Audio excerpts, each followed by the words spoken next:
I'm Miwa Messer. I'm the producer and host of Poured Over, and I have really been looking forward to this conversation with Susan Minot. I have been reading Susan for a really, really long time. Monkeys blew my mind when I first read it, and I do have one of those original hardcovers with all of the children in their Halloween costumes. That I did the cover of. Okay, I'm happy to know that, because I'm really fond of that piece of art.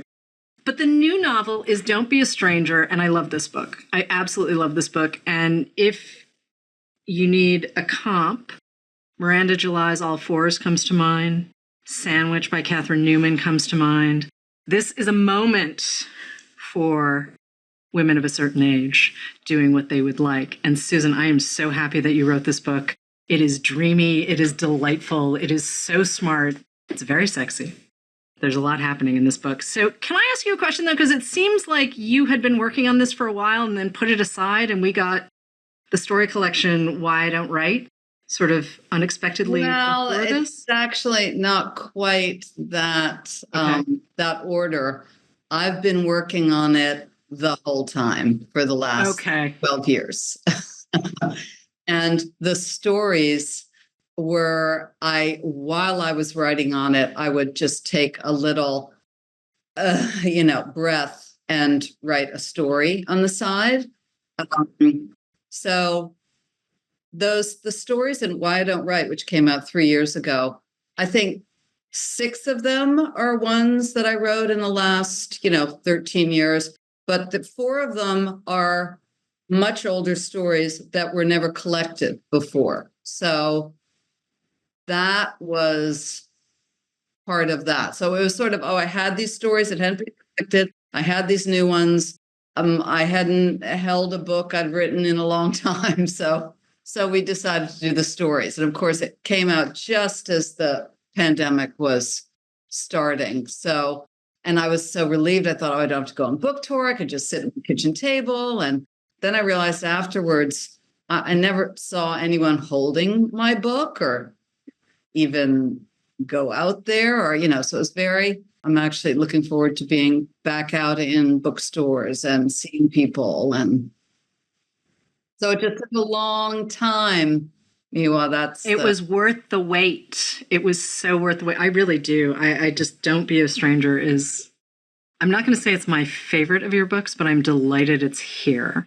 Always good to have the most recent one be a favorite. That's good. Well, but Ivy, she's great. And she does show up in a story. I mean, there's a story that I am pretty sure was an early draft of this novel that appears in Why I Don't Write.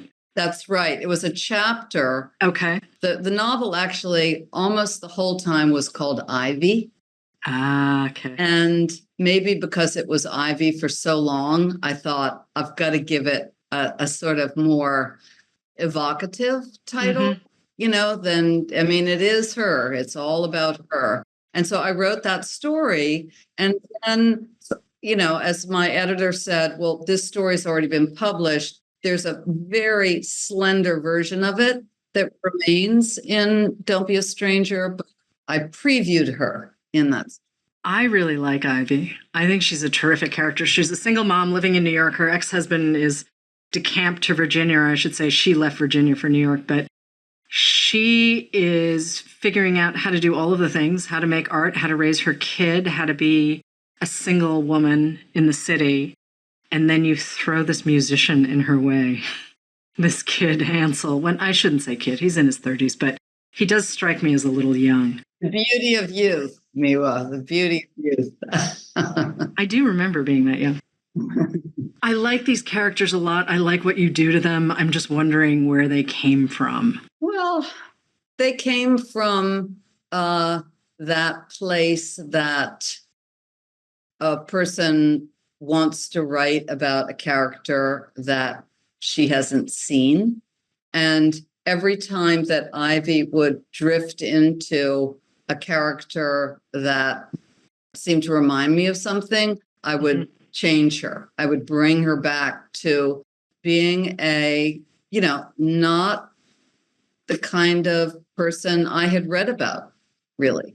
Someone who sort of appears adjusted, but doesn't really quite feel it deep down, and who sort of has, come out of a a marriage that wasn't awful, but it just was not right, and who kind of decides to lose her mind a little bit, or she just thinks half of it. I'm just going to lose half of my mind and throw myself into a place where, she hadn't been before, and give herself up to a kind of passion, a kind of not even reckless, because she seems to be very aware of what she's doing all the time. In fact, that's at the heart of the book. It's her over awareness and her struggle with herself, because she also is very aware of the responsibility she has to her 8-year-old son, who she loves and puts above everything, but doesn't feel like she can completely only inhabit that. She's wrestling a little bit with this idea of being a good mother. I think a lot wrestling with it. Yeah. Yeah. But she does it in a way, you give her room to roam in a way where she'll have moments where she's a little bit like a teenager or a 20-something, like a young 20-something.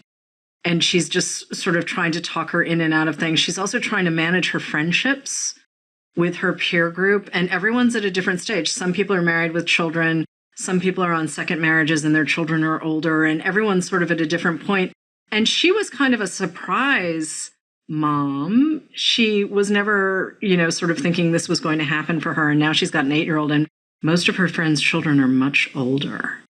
And there's that little bit of disconnect happening too, because she doesn't exactly have a peer group per se. She has, I wanted to make sure she wasn't a sort of isolated loner who, couldn't relate to anyone.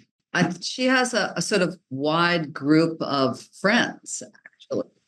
But the introduction of motherhood into her life changes that big time, right? And being single in that situation is very particular also, because if you're parenting with a husband who you live with, our society is sort of set up to sort of work with that. But when you're a single parent, you're a little bit of an odd man out in terms of blending in with other similar families and stuff. Yeah, and I wanted to write about that. Ivy's also really clear, though, that she wants to be part of the world. Like, she wants her dinner parties and she wants to be able to talk to friends. And she even catches herself sometimes where she's like, I think I'm talking about this boy too much. I think I'm actually, I can see my friends recoiling slightly because I might be doing that high school crush thing. Yeah. And she's really, I really like this character. I really like this character because she's so messy and so in her life, but just very genuine in her desire to be present for everyone except sometimes herself. And I'm like, oh, Ivy, you need to add yourself to the list of people who need. Maybe that's the real title, Miwa. What? That she's addressing herself. The title is addressing. Oh, don't be a stranger. Okay, now I see what you're saying. Yeah. No, it works both ways because Ansel, you can understand. I met the Ansel that you wrote. I understand exactly why Ivy thought this would be a really fun idea. And even thinking that, I think the way people behave is that the urge comes before the think it's a good idea. At least that's certainly with her. She's an instinctive person who sort of is following her sort of feeling and her vibe and and then the justification or the sort of where it fits in kind of comes after. And that's certainly part of living a life. It's like you carry on, then you think, wait, hang on, was that a right thing to do? Or, I think it's very hard to plan what you want to do when you haven't done it yet. People do that a lot, but that doesn't make as much sense to me as assessing something once it starts to happen. Well, part of what's interesting to me, too, is Ivy's not used to being settled. I mean, she was not raised by her parents. Loved her husband early on, but then when things started to go off the rails, I don't think she ever quite describes herself as a bolter, but it sounds to me as the reader that that's who she was. And now she's really trying to ground herself more for her kid, more for her son, Nikki, than for herself, but watching her struggle with that, right? And as women, oftentimes we're sort of pointed in that direction, like, you should all be about the home and you should want to have all of these things, right? And it's kind of like, well, how do I learn to do that if I don't have a model? Right. Well, or even, Miwa, people, men and women, are encouraged to be organized, are encouraged to make logical decisions. They're encouraged to do things that are healthy, all this, and again, to me, that's what's going on out in the world all the time. And we know the reason for that because it will help things sort of go more smoothly. But I'm not sure that's always what a life wants to be always. Yeah. And I think experiences are missed if that's the only criteria, certainly. Don't Be a Stranger is set in the early aughts, and texting is kind of a novelty. And it's a little trippy to think about once upon a time. My life is run off of text. It's like the mid. It's right in the middle, really. Okay. All right. Yeah. Right in the middle. But still, text messaging is kind of a novelty. Some of this relationship happens over text. You certainly can't really read emotion into text. So that's part of what has Ivy a little off kilter, beyond the fact that she's got this, beautiful guy who's not particularly available. He's living his life. He's doing his thing. He's got a backstory.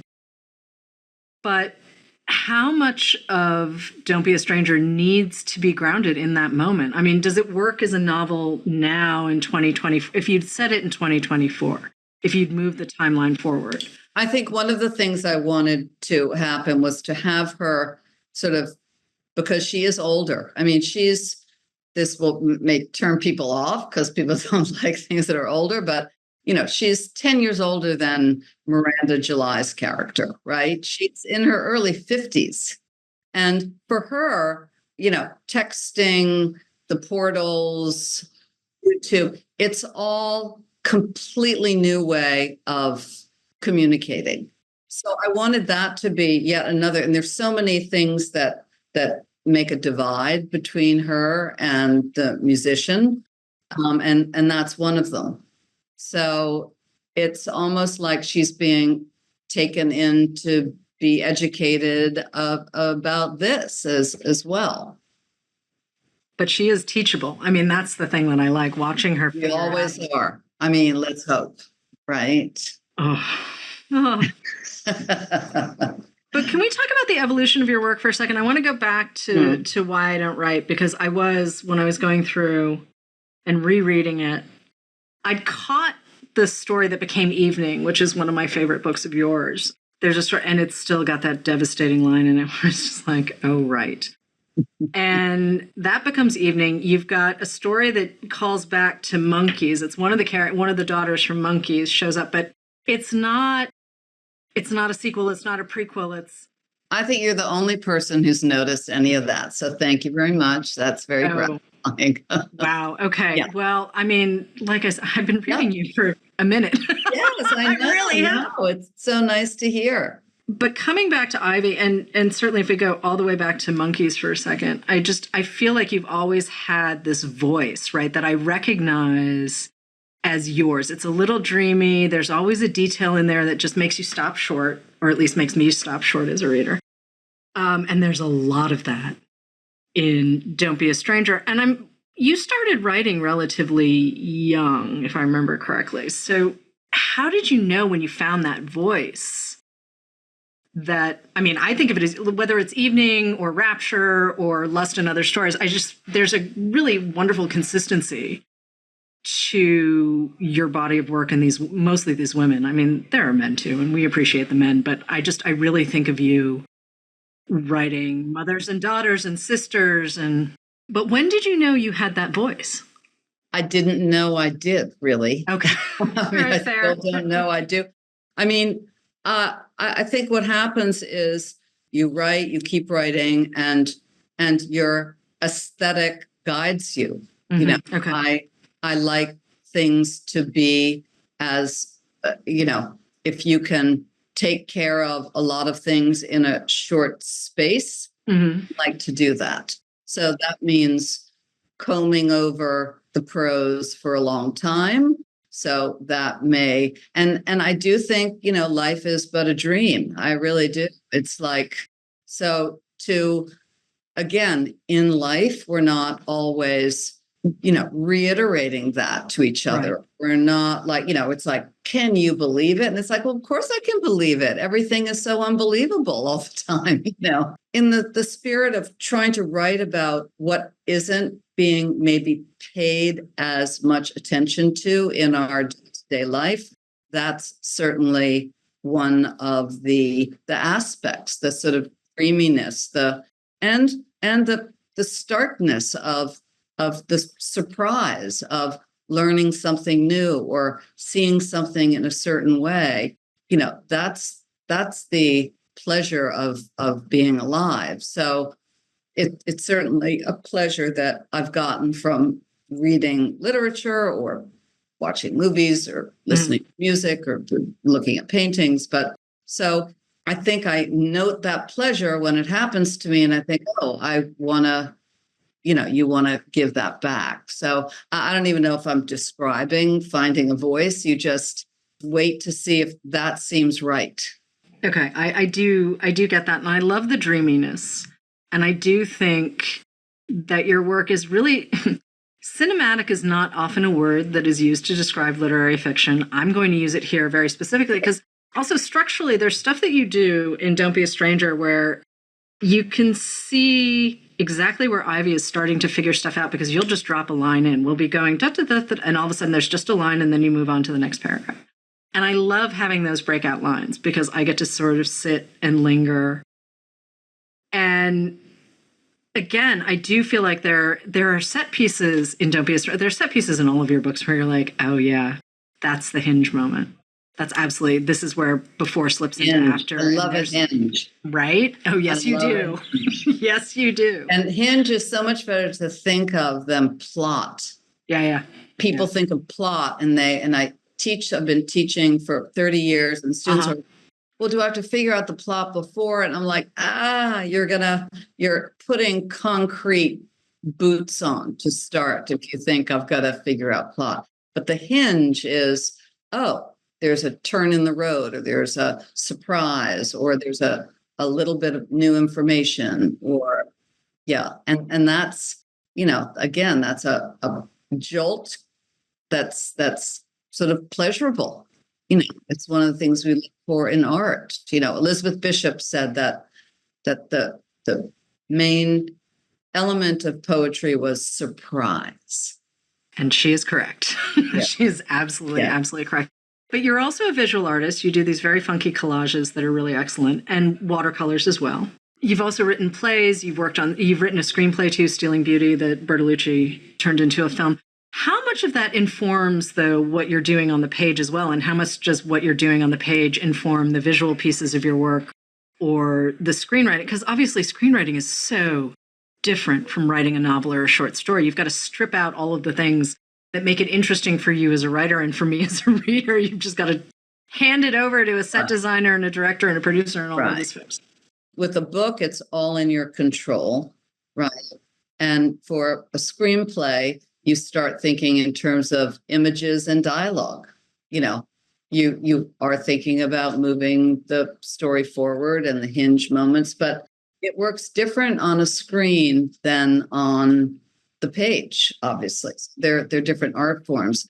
I would say, not to be too solipsistic about it, but it's not that they inform each other. It's like I'm all pulling it out of myself, So this part of what I'm interested in or what I'm exploring or what fascinates me will express itself on, in watercolors that way. And what I'm sort of puzzling over and exploring and trying to describe what it's like to be alive will take this version in the book, It sounds like you're partially in dialogue with yourself. I mean, I raise that only because the dialogue between Ivy and Ansel specifically in Don't Be a Stranger, it's so snappy and it gets us exactly where we're going. And some of it's text messages, some of it is a look, some of it, you're always pushing them forward with their dialogue. And I include looks in dialogue because you know what I'm referring to. But dialogue too, if it's poorly executed, it will slow you down and distract you and take you right out of the story. And that doesn't happen in Don't Be a Stranger. And how many plays have you written now? Is it 2 or is it 3? 2 full plays and 2 sort of one-act plays. Okay. So. But do you take those muscles with you when you're writing? I mean, a play is really, it's dialogue and a little bit of physicality, right? I mean, I'm not explaining it in the best possible way, but essentially without dialogue, there is no play. Right.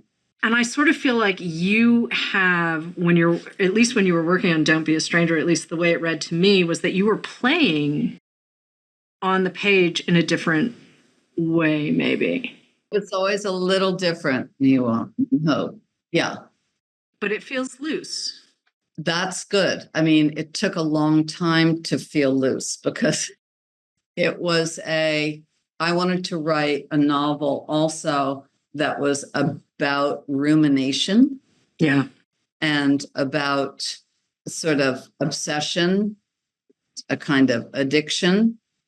And that wasn't completely overwhelming. Like that's usually the version that we get. It's like down to the bottom and but I thought, people are pretty expansive and they can be pretty absorbed in an addiction while they're carrying on a number of other things. And to that point, it was only going to be a novella. It's always good to start thinking this is going to be a short little sort of something. It's like that 3-page story in called The Torch that became this big book, Evening. But it's nice to have that small version of it, and then you can expand. And I thought it was just going to be about this love affair and the effect that it had on the Ivy's being a mother. And then I thought, well, usually at the end, it's like, oh, you learn that the character is sort of said, finally, I'm leaving, or, and they throw the keys into the river, or they, walk down the road, it's like, and I thought, but what happens then? Like, how does one crawl up out of that crater, that you were in? It's, again, in movies and in books, it's usually a new person. She meets another man, or she takes up swimming, and that has never, in my experience, been the simple way that people move away from something difficult like that. So that's why I have the section near the end of the rooms where there are many, many places that she needs to go to speak to the different parts of herself and to have the different handholds. And it's just not a straightforward path. Yeah, but again, have you ever read the Nocturnes for the King of Naples? It's an old Edmund White novel. It's from 1972. I know the title.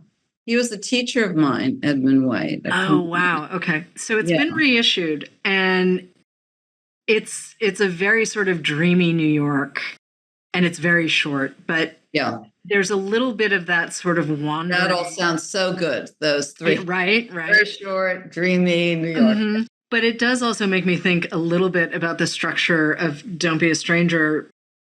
The dreaminess is what holds it together, right? Like, I'm just sort of thinking, too, of, sort of old 70s films. Even though I know when this book is set and I know what's happening, it still feels like it has that, that I don't know what the technical term is, but when something is shot on film, you know what it looks like when it's shot on film. Like if you look at Butch and the Sundance Kid kind of, or Midnight Cow, any of those films that were shot in the 70s and it's shot on No, they're not film. as crystalline and they're not as, And so the edges are a little blurry. And I feel like that's what we're getting. But to me, that's what consciousness is. It's like we're full of it all day long. And yet we operate out in the world as if this, this sort of storm or turmoil or whatever other show is going on in our head, And show in our heads actually it is a lot how this book unfurls. I mean, a lot happens. And I did have a couple of moments where I was like, wait a minute, is this next week? Oh, no, this is not next. Oh, hi. Yeah. And I like the way you play with time because I think our own experience of time gets really slippery. And it's so clear with Ivy that she's like, wait a minute, okay, I have to take my kid to school. I'm going to take my kid to school. And maybe I should be working on this new project, but I'm not. And you can see how it all just kind of plays out. But can we talk about influences for a second? Because again, I know you're pulling from all of these different places, but I do want to talk about... I'm pulling from, from my lifetime of art experience and life experience. What else can we draw on? Well, I mean, Tom Stoppard makes a quick appearance. There's a quote from Toni Morrison. You have taught... There were a lot more quotes, but my your editor said no. Come on. Okay. Yeah, do the commonplace book separate, which I could absolutely do. Yeah. Which I would read in a heartbeat. So just, when you have free time. All right. No, think about it. I'm slowly putting it together. I've got files and because I am just a collector of quotes. Like talk about handholds. It's like, oh, someone said, in fact, when you were asking me about how do each of the different art forms speak to each other, I just listened recently because I loved hearing her read it, to Sinead O'Connor's Rememberings. Oh, wow. Yeah. Oh, my God. It was so good. One of the best, I don't even say celebrity memoirs, but memoirs I've ever read. And in it, she's very sort of frank about talking about the way she sort of creates things. And she said, people always say you wait to hear a voice. And she goes, no, it's in you. It's like your voice, Right. It's you find it in yourself, But it's also that connection. I mean, there are moments where Ivy realizes she's lonely, but they're few and further between. And it's not that she's lying to herself. It's just sometimes she doesn't really put her own needs at the top of the line. Let's put it that way, right? She's got her tiny person that she has to make sure. Well, I think there's a lot of loneliness in this book. It's a lot of, I think Ansel is lonely too, and he doesn't quite realize that he's lonely. He's just got this whole front. Aren't we all, Miwa? No. Well, I mean, it depends on the day. But, exactly. But literature is a way of connecting. And I mean, part of why I love hearing you talk about all of these quotes that you've sort of kept at hand kind of thing. It's like you're pulling from, George Eliot and Virginia Woolf and Tom Wolfe and Toni Morrison and, Tom Stoppard, all of these different places, right? Like people who sort of pop into our consciousness or pop out. Yes. Ivy's having this relationship with Ansel's music as well as Ansel. I mean, is there anything sort of more fundamentally emotional than an art, whether it's music or film or books, right? And so watching her sort of figure out where she can connect to the rest of the world. And she's like, well, maybe I should not be thinking about Ansel for 5 minutes. Maybe I should go do something else. And watching her wrestle, it's like, oh, hey, wait a minute. Here's this 50-something woman who's kind of acting a little bit like a teenager. Oh, and it's like... Absolutely. The teenager in Ivy never died. Must she? I don't know. No, actually, I don't think she should. I mean, we get plenty of novels where, men are showing their middle-aged selves and all of these kinds of things. And it was really kind of refreshing to have her not be perfect, but also not be mean. She's not mean. She's just messy. She's adorable. You're also obviously shaping character. You're shaping, we're going to use the plot word for a second because there's a lot that happens in this book. You're also playing with time. All of these elements. So how much of that comes out of early drafts? How much of that comes out? You've worked with your editor for quite some time, multiple books at this point, right? Since Evening. Yeah. Do I dare ask when Evening's just, I mean, I have a very old paperback copy, but late 90s, early 1998. Wow. Okay. So it's been a minute. But how much of that is sort of also having a relationship that you can trust with someone who understands the work sort of out of the gate? At this book, one of the reasons it took so long is I didn't show it to anyone. Oh. Because you know what? I know by now. Like, you don't want to show it to anyone until you've got something that you feel like you've figured out. And it's funny because I have a lot of students I also teach edit privately. And people are like, well, I've got this book and it's not really that good yet. Will you look at it? And I'm like, no, I'll look at it when you think it's good. And then we can do something there because no one's going to make, I knew I needed to find my way. Okay. And it really wasn't until the very end that I thought, how much of the rumination does there need to be? Because turns out a little goes a long way. I wanted to stare at it for a long time. There's a wonderful Flannery O'Connor quote. She said it in a television interview. I don't know anywhere in a book, but she says that a writer of fiction has to have a certain kind of stupidity. She has to stare at something for a long time, not quite figuring it out. And the longer she stares at it, the more there will be of the world, because in every small thing, there's the world, and the serious fiction writer wants to write about the whole world. So I stared at this for a long time, and I thought, what needs to be said, what doesn't need to be said? Mm-hmm. That's the question that you ask yourself with, every sentence you write. So there's a lot of rewriting then, it sounds like, that you're stripping down to the studs constantly and maybe rebuilding. I don't know if you're stripping down to the studs constantly. You get to when you're finally stripped down. Okay. That's how long it takes. And you can spend, you can work on something, a section or a chapter for, months and months or years and years, and realize, oh my God, I only need a paragraph to get this across. Whereas another section, you need to be with it for a long time in time. Like I won't give it away, but there's a long hospital scene that can't be summed up. It's in the sort of minute by minute kind of tracking that needs to happen.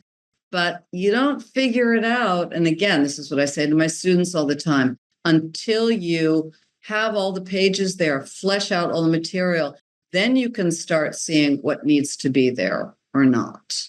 How much longer was the first draft of this book then? It was I probably cut. I mean, there were so many, it took a long time before it was even a final, right? I do think I gave it to my editor probably when it was about 150 pages, it was sort of half. Mm-hmm. Okay. Just to say, just tell me if this is, and she was good because I think she knows my writing well enough. It was completely sort of loose and not as, that this book only works if every little turn, every little sentence is getting you somewhere or pulling you back to, I'm back there again. It's a step-by-step thing.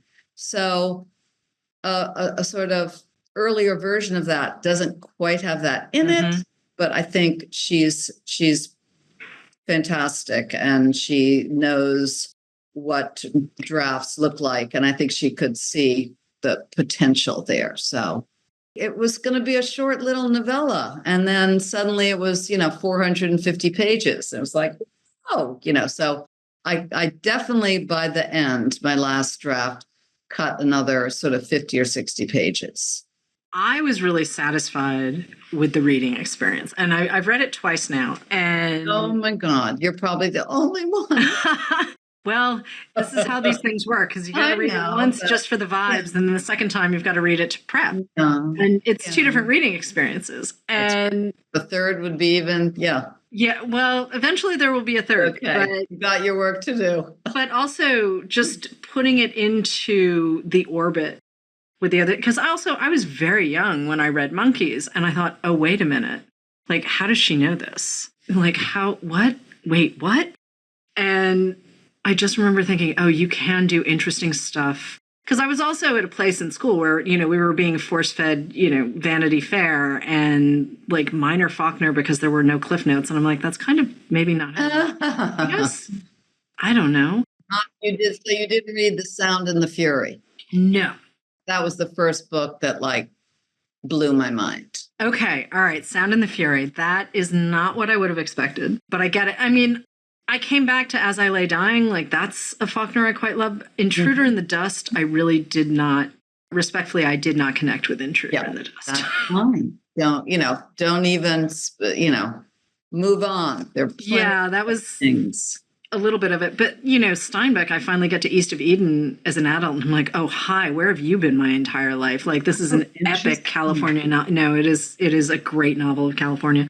I would argue better than Grapes of Wrath, but there are people who will come for me if I say that too loud, so I can't. Oh no, I think I might be on your side. People think Grapes of Wrath, it's got the themes right up front look like more serious. Sometimes you just need siblings. And it was a little weird for me, though, that Ivy has no siblings. It was a tiny bit like she's made family. Don't misunderstand me. Like she has that made New York family. She did, and then she didn't, and many different versions. But I thought, you know what? I'm just not going to get into that. So I gave her no siblings. I gave her dead parents. I gave her cousins that she grew up with. Yeah. And her cousins are lovely. That felt like new territory for me reading you. Well, another thing I didn't write about is because I've always, again, I only look at it when it's done, that most of my books theme, desire is certainly one of my themes. Time and memory and dreams is another. And death is usually a big one. Mm-hmm. And there's not a lot of death in this. Nope. It was wild for me. I was just like, wait a minute, what's going on? But I think, too, that memory, right? Like watching Ivy sort of wrestle with what her memories of certain things are. And, we all have weird experiences of our own memories or other people's memories, whatever. But watching her try to shape future memories, there are moments in this book where I'm like, oh, sweetie, just let it go. Yeah. Just let it go. I love you, but let it go. And you can see her sort of negotiating with herself, being like, no, this is how I'm going to remember it. And it's like, oh, please don't. She knows that her memory is going to be working. It's like, it's crazy not to think, wait, will this be a memory? Like when something, we know enough by now to know how random it is. But watching her sort of make those deals with herself. Like, remember this, make sure this isn't a random memory. Yeah. Right. I'm going to stick a Post-it note on my computer screen, and that I live and die by Post-it notes. That's how I run my entire. Okay. Well, I have different versions of that, just little pieces of paper everywhere. Yeah.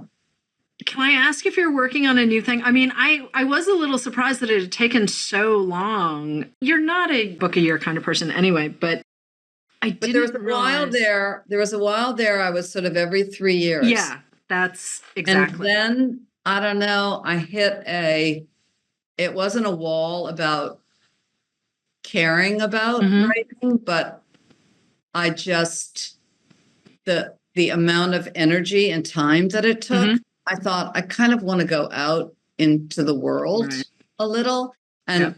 kind of coincided with having a daughter. There you go. And if there's a way to keep you from sitting writing, that's a really good one, which I was ready for. But, you have a daughter and she's around for a long time. Right.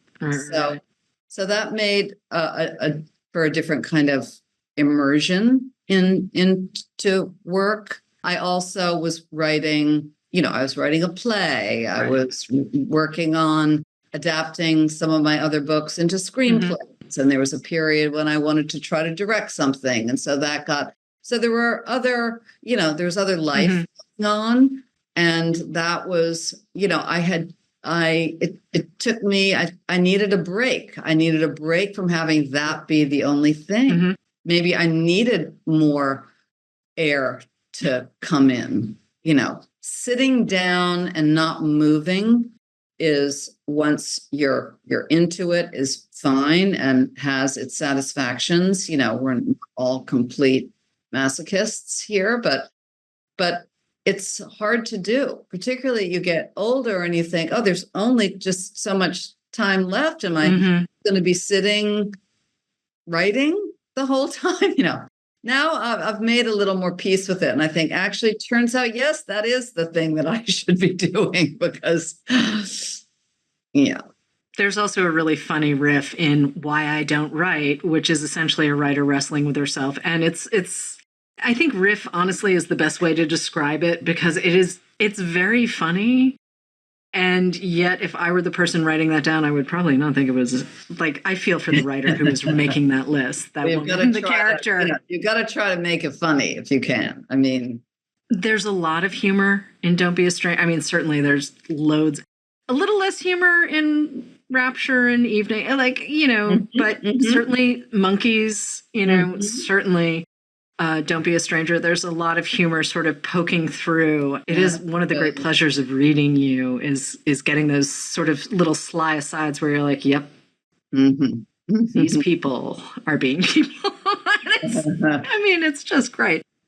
How much fun did you have, though, figuring out? I know we've talked about like cutting down the extra pages and everything else, but I just want to go back to something I sort of hinted at earlier in the show, which is I think you had a lot of fun writing this book.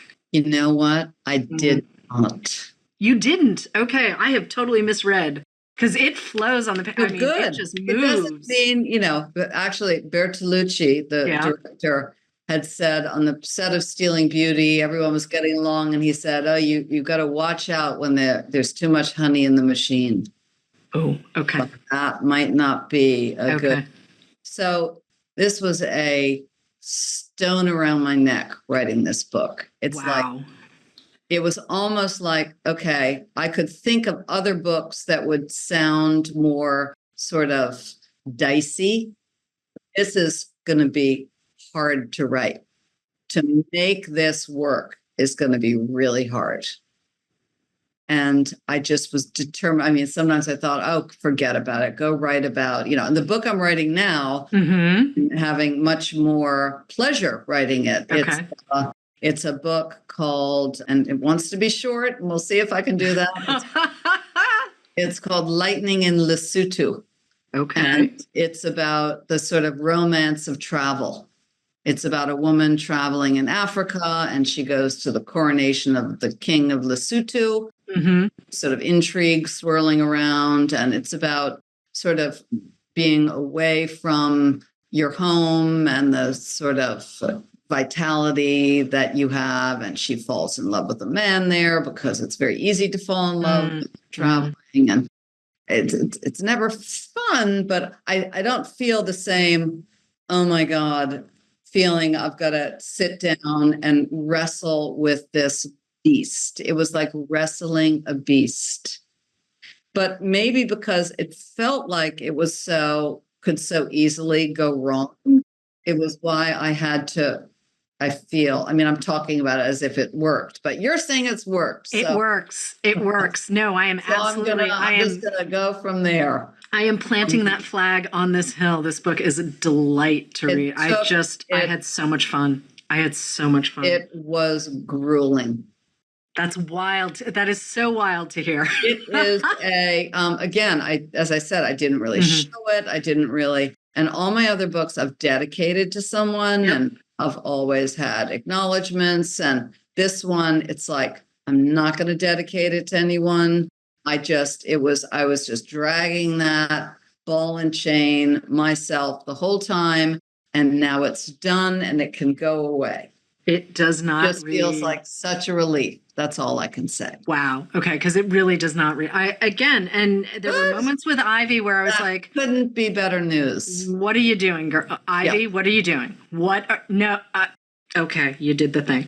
And I mean, that's the fun of reading, right? Though, like we get or at least for me, I get super involved. I'm talking about fictional characters like they're real people.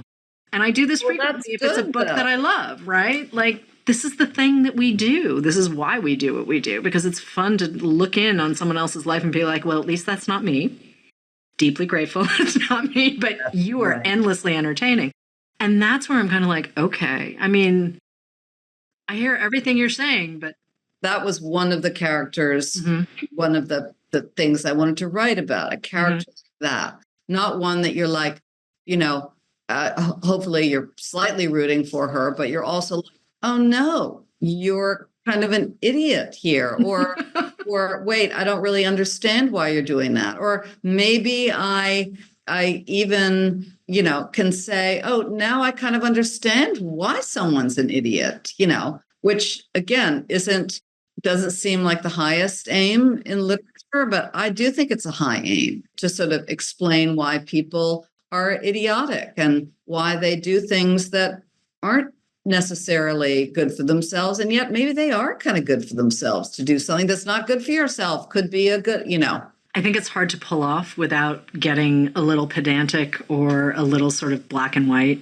for want of a better metaphor. But I like the fact that these characters are who they are. And I'm very clear on who they are, probably more than they are.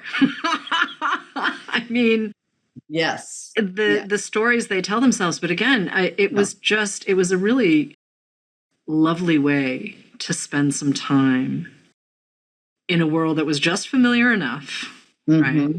But at the same time, you're like, well, okay, show me what you got, you folks. And it really, I can't wait for this book to be out in the world. I really can't, because also the sentences are beautiful. The characters are wild, and it just all works. It really, you totally made this work. There's so much in Don't Be a Stranger, but also I like to have spoiler-free conversations. So there is one thing I want to ask you, though, before I let you go, which is, did you surprise yourself at all writing this book? I know you just talked about how hard it was to write this book.